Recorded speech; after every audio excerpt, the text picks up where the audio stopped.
E questo è il gioco della vita, questa incubatrice che abbiamo aperto per farvi vedere le uova. Qua ci sono uova di gallina, uova di oca, uova di quaglia, di tante specie. Adesso questa incubatrice dobbiamo chiuderla subito e Nicola la chiude perché più di tanto non può rimanere aperta, perché oggi vi parliamo di cose molto interessanti, in particolare di come nascono, ovviamente come vengono allevati e tutta la filiera dell'allevamento avicolo. Questo è come sempre ambiente e poi anche belle cose dei consumatori, sigla.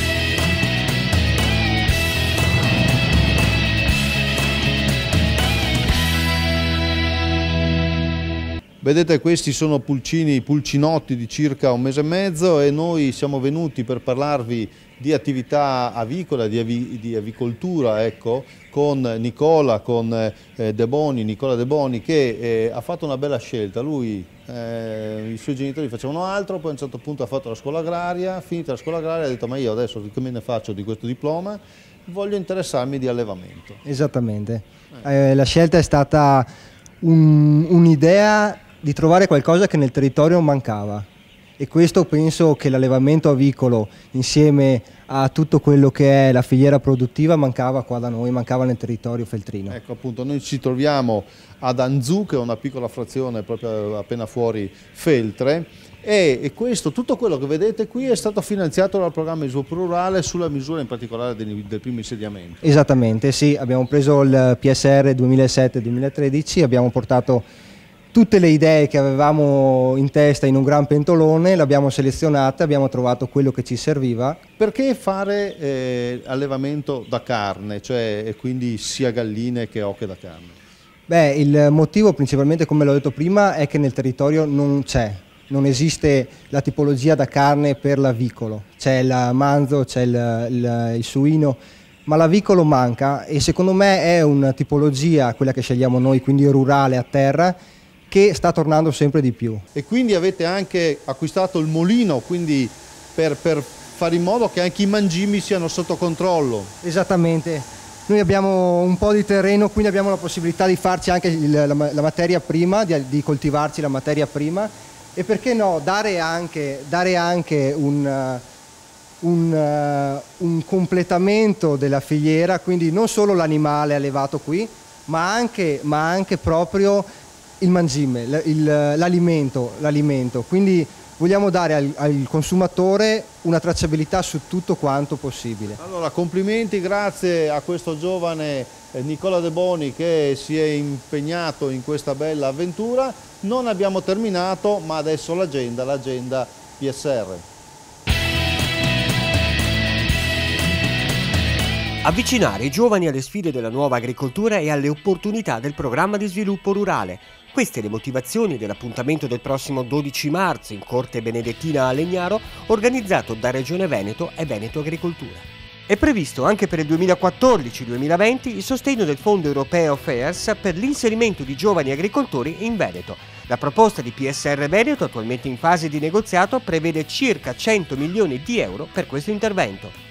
Nel 2014 sono stati erogati 2,5 miliardi di euro in Italia per lo sviluppo rurale. Il dato è stato diffuso dal Ministero per le Politiche Agricole. Maggiori informazioni su reterurale.it. Il gelato, uno dei piaceri della vita. Meglio se artigianale. E sveliamo subito il perché siamo arrivati oggi a Belluno con la nostra troupe per parlare con Alessandra Rizzardini. Innanzitutto, Alessandra, una domanda che sembra banale ma secondo me non lo è. Che cos'è il gelato? Allora, il gelato è un insieme di prodotti freschi, miscelato e raffreddato. Tutto qui? Il prodotto buono di cui stiamo parlando quest'oggi? Sembra semplice ma non lo è. Però attenzione, dobbiamo distinguere da gelato industriale e gelato artigianale. Di quello industriale adesso non ci preoccupiamo. Parliamo invece di come realizzate il vostro gelato artigianale, Alessandra. Allora, usiamo prodotti freschi, territoriali, cerchiamo di usare soprattutto quelli territoriali e prodotti anche certificati. Alessandra, certificato da chi, da cosa? Certificato rigorosamente da una scheda tecnica, la quale ci dice da dove deriva il prodotto e com'è, come non è, come è stato usato, eccetera. Senta, dicevo all'introduzione di questo servizio, non a caso Belluno e la provincia di Belluno, il Veneto, è famoso in tutto il mondo perché da qui sono partiti i gelatieri. Sì, moltissimi sono partiti causa non avendo dalla montagna, sono partiti e sono andati all'estero. Hanno iniziato alcuni e poi tanti hanno seguito questa tradizione, diciamo, e l'hanno portata soprattutto nel nord Europa. Allora, io adesso ringrazio la nostra amica Alessandra, ringrazio suo marito che tra l'altro è presidente di categoria della Confartigianato, e lancio la linea al nostro Mimmo Vita. Quando noi ci ritroveremo vi porterò sempre in provincia di Belluno, però andremo in un bosco dove lì è partito un progetto del quale vi parlerò. Alessandra, grazie, arrivederci. Grazie a voi. Noi ci siamo spostati mica da tanto da Feltre, siamo a Lentiai, siamo sempre ai piedi delle belle montagne bellunesi, e questa, vedete, è una serra, qua ci sono dei fiori bellissimi, e allora a Yvonne, con questo nome molto particolare, Yvonne Boldo, che poi peraltro qui opera in questa realtà, chiediamo: ma come mai questi fiori così belli? Perché ci siamo dietro tanto e anche la serra col vetro e ferro ci aiuta. Ecco, la serra è l'oggetto per cui noi siamo venuti qui, perché questa è stata finanziata in parte ovviamente dal PSR, mentre invece a Pietro Dalla Zanna, che è l'altro titolare socio, no? Ecco, qui questa serra innanzitutto è importante per la vostra attività.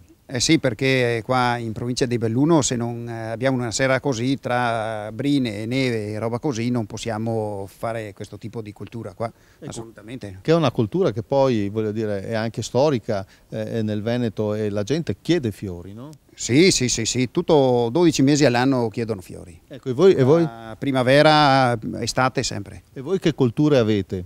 Ma da tutte le annuali, anche tipo piantine da orto, piantine da bordura, e poi anche crisantemi per l'autunno, stelle di Natale, e un po' tutto, insomma. Tutto quello che il mercato chiede in questo momento qua. Ecco, e quali sono le difficoltà per fare questa attività qua? Adesso la manodopera, serve tanta manodopera, e anche una serra come che è questa qua, che ci aiuta a fare delle piante sane e molto belle, insomma. Ecco, io volevo sapere, ma per mantenere in casa questi fiori, ecco, che attenzioni bisogna avere? Basta dare 2 o 3 volte alla settimana acqua e prendere la pianta giusta per il posto giusto, sole, ombra o così, insomma. Quindi quando... da interno o da esterno dell'abitazione. Ecco, allora, qua noi abbiamo fatto questa immersione, bellissima immersione dei fiori, nei colori, che danno sempre gioia, grazie al vostro lavoro. In questo caso ricordo, grazie anche al PSR, e mi raccomando, si ha possibilità per la misura 112 fino a 40 anni. Non abbiamo terminato, continuiamo con Tiraterra, andiamo da Claudio De Stefani. Aumentano le risorse di 150 milioni di euro. Per i nostri investimenti aziendali 800 milioni di euro. Per le start-up agricole dei giovani 150 milioni. Finalmente aumenta l'indennità per gli agricoltori di montagna. Agevolazioni economiche per agriturismi, fattorie didattiche e sociali. Più futuro!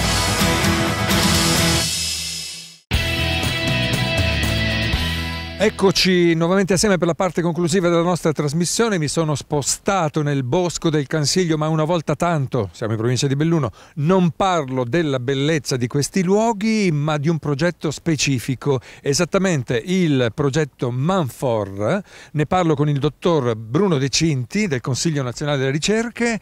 Di che cosa si tratta esattamente? Allora, questo è un progetto che, come dice il nome, Manfor CBD, si occupa di gestione, quindi management forestale dall'inglese, C, carbonio e biodiversità. È un progetto che si occupa di come gestire il bosco per ottimizzare la risorsa legno, utilizzarla, ma al tempo stesso con un'attenzione a tutti quegli aspetti relativi al carbonio, quindi alle emissioni e all'immagazzinamento di carbonio all'interno delle piante e del suolo e di biodiversità. Riusciamo a far capire meglio di che cosa stiamo parlando grazie all'ausilio di questo cartello?